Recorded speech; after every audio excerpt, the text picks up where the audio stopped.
तुम्हाला अशी झटपट तयार होणारी सुकी उसळची भाजी करायची असेल तर तुम्ही हा व्हिडिओ शेवटपर्यंत बघा। आज आपण सुक्या उसळची भाजी करत आहे। उसळचा कच्चेपणा जाण्यासाठी त्याला थोडंसं फ्राय करून घेऊया।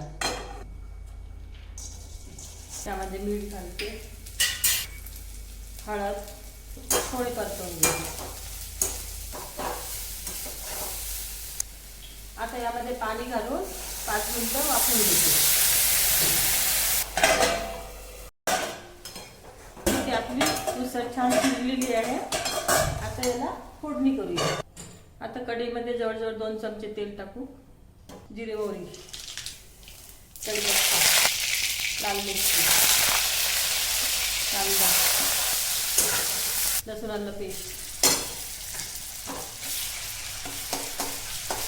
टोमॅटो, मीठ, हळद, कांदा लसूण पावडर, लाल तिखट, गरम मसाला, जिरे धने पावडर याला छान परतून घेऊ। आता यामध्ये सर्व उसळ टाकते। उसळ तयार आहे। यावर थोडी कोथिंबीर टाकते।